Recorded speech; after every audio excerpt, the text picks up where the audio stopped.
Making the decision to quit your job is by no means an easy one, especially if you're making this big choice because you want to follow your dreams and you don't have a concrete backup plan. Believe me, I know how it feels.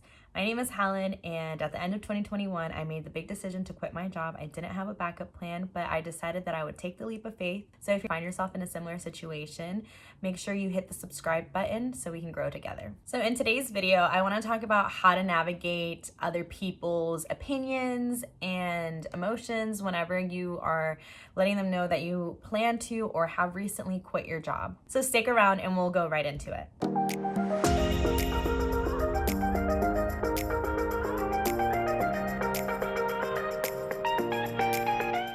So I want to open it up by saying that it is completely okay for you to take your time and really digest and process your own emotions around quitting your job before you go out and let other people around you know of the decision that you've just made. As someone that has recently been in these shoes, it can get very exhausting whenever you're sharing your story over and over again with different people, your friends, your family. My recommendation is to give yourself some time to process. There's definitely stages of emotions that you go through once you make that decision to quit your job.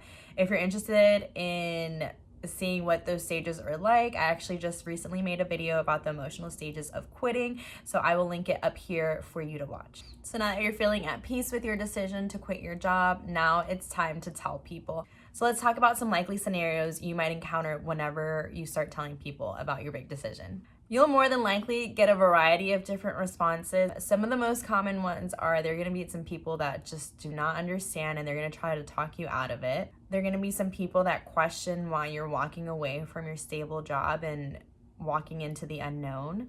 And then there's going to be the people that they may or may not understand, but they are willing to fully support you. Okay, so first let's talk about the people that are going to try to talk you out of your decision. I like to approach the situation giving people the benefit of the doubt and thinking that they truly do have good intentions and they mean well. But you have to keep in mind that people view the world through their own personal lens, which is based off of their circumstances, their belief, their past experiences.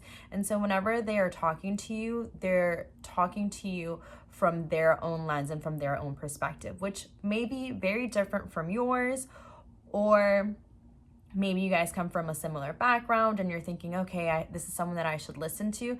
But at the end of the day, we're all going through life, living our own experiences in a different way, which shape and mold our belief systems. So if they're trying to talk you out of it, it's more than likely more a reflection of their own beliefs and their own experiences. Perhaps they think that maybe that's not a decision that they would make for themselves, or something that they just don't view possible for themselves, for them to quit their job, no backup plan, or to start their own business, or to pursue a dream, or to, whatever the reason for you that you're deciding to quit your job, it's probably because they don't understand and they're seeing it from their own perspective and thinking that it's not something that they would want to do for themselves. So they're going to try to give you like different, they're going to try to express their opinion of why it might not be a good idea, or maybe things that you should consider before you make the decision.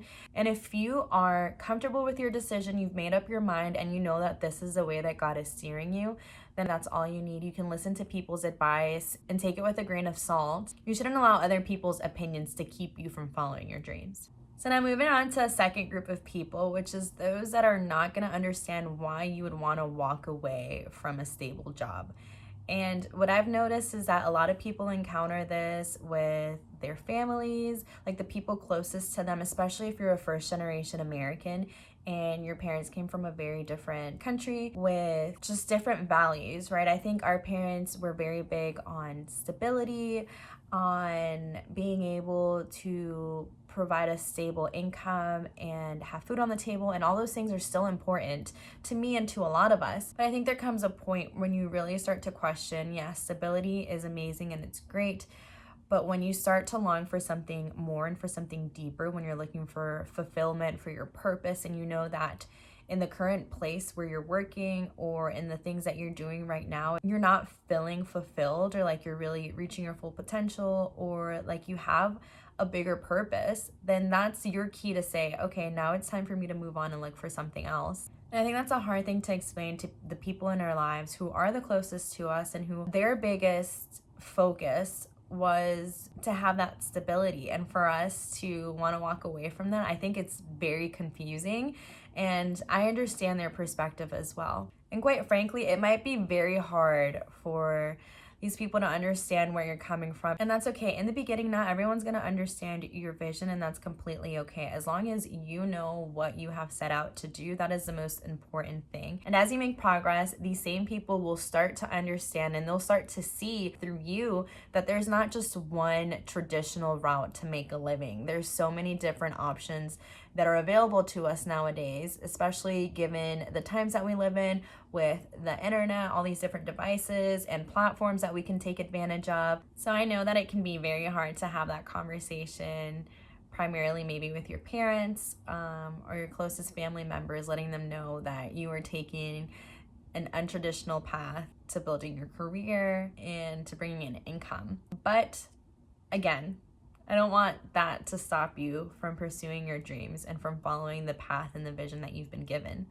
Because the truth is, we're all on our own individual personal journeys, and it looks completely different for everyone. What may work for me might not work for you, and what might work for you might not work for me, and that's completely okay. It's our responsibility, though, to pursue our dreams and to not allow other things to hold us back. I think a lot about 80-year-old me and what 80-year-old me is going to think about when she's pretty much at the end of her life and she's looking back at what she did or didn't accomplish. And I want to make sure that when I get to that age, I'm proud of what I've done. And even if I fail, at least I gave it a shot. And I think it's better for you to try something and fail at it than you never try it and wonder how things would have turned out if you would have tried. So friend, it's a tough conversation. I totally understand that, but you don't have to have it until you feel like you're ready to do so.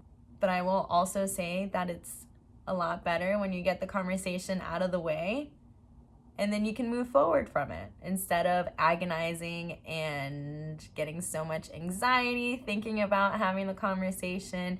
You just get it over with, it's done, and you can all just move on from there.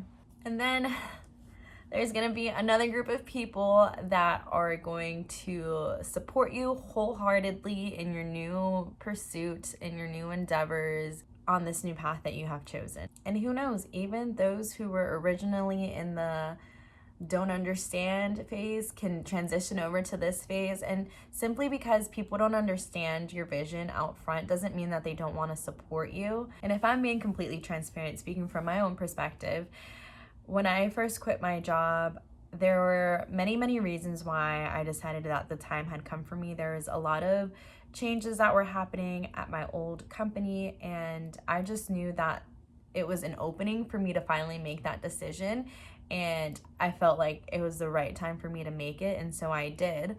But I didn't fully know what I wanted to do. Years back, I, had just gotten into listening to podcasts and different things, and I knew that people were out here making money in different ways that weren't necessarily from working a corporate job, and that really intrigued me and piqued my interest.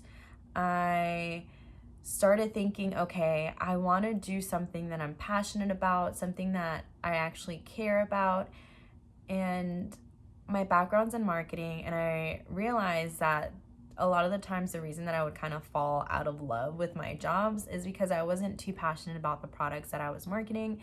And I did like the marketing side of things. I like being creative, I like designing, I like doing that kind of stuff. But the actual product it wasn't it for me. And I was just thinking through and trying to figure out okay, what's something that I'm actually passionate about? What do I care about? And I don't know why. I don't know if you're in the same boat, but I was drawing a blank and I was I don't know what product I want to market. This is so hard. And I had listened to a podcast or heard something somewhere where they were saying that in order for you to find your passions, you should connect back to the things that you really loved as a kid. And I was just thinking back to when I was a kid and trying to pinpoint okay, what are the things that brought me joy in my childhood? And this is kind of funny, maybe a little bit embarrassing, but this is how it came about. So when I was a little kid, I loved, like absolutely loved going school shopping. I loved walking through the aisles at the store, looking at all the different notebooks that they had, the folders, the binders, just all the stationery stuff. Like I absolutely loved it. I remember my mom would take me shopping and I would like pick out all my stuff, and then I would come home, put it all in my book bag, and then every day I would go back in and just like open up my book bag and look at all like my stationery stuff. So if you grew up in like the 90s, early 2000s, do you guys remember Lisa Frank's like notebooks and folders? I absolutely love them. So crazy to think about now. Even now as an adult, like I always buy notebooks, and you know, I've always been very like organized, and I like to keep really cute notebooks and things like that. And so journals, planners, like all of that stuff, love it. And so I was like, okay, over the years, it's something that I'm still interested in. So let me start to explore a little bit more of that. So this is kind of, and maybe I'm getting a little bit off topic here from the video, but I just was starting to talk about it and it felt right, so I want to share it. I actually reached out to a project manager that helps people manufacture their own like notebooks and planners and things like that.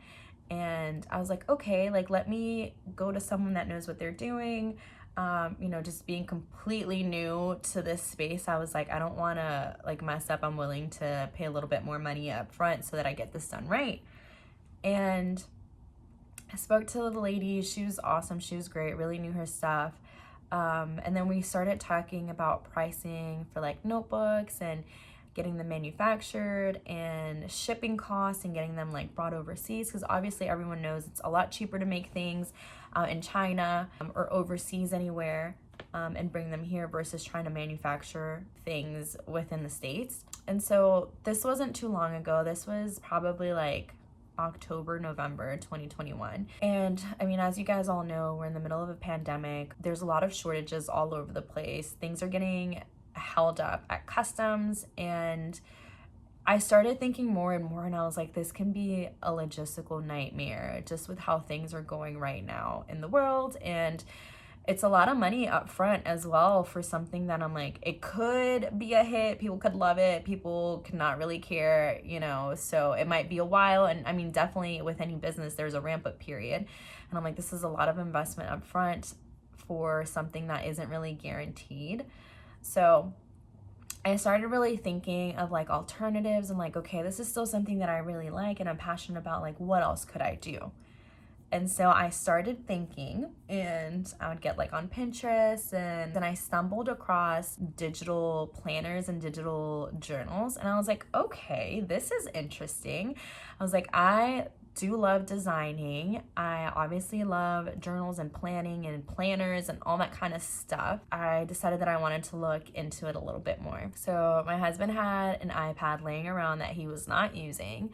So I was like, okay, let me use this iPad, figure out like the platforms and things for digital planning. And so I came across GoodNotes. I started seeing that people were selling all these cool different like templates on Etsy. And I was like, okay, this sounds pretty cool. Like the startup costs are low, everything's digital. I don't have to worry about inventory or shipping. So I was like, okay, this is like, it seems really cool. So I started just doing some more research, started doing some digital and journaling myself, and I've really fallen in love with it. The other day I stayed up until 5 a.m. because I was designing book covers, notebook covers, designing like weekly planners and things like that, and I've been so excited. I haven't been this excited about something in a long time that has to do with like work, right?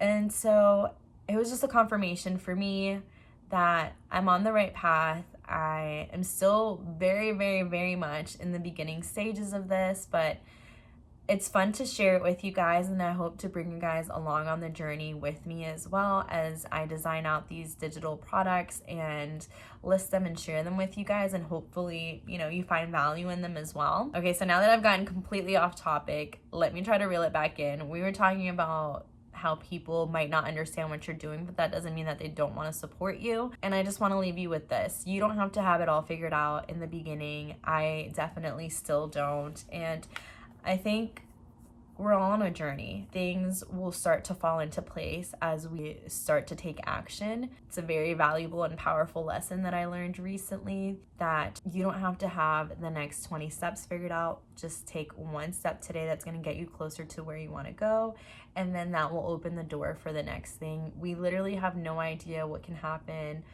a week, a month, a year, 2, 5 years from now. And our path can continue to change, and I think God will always steer us in the right direction, but it does fall on us to take that first step into the unknown, and things will start to be revealed to us. So that's it. I hope you found today's video helpful.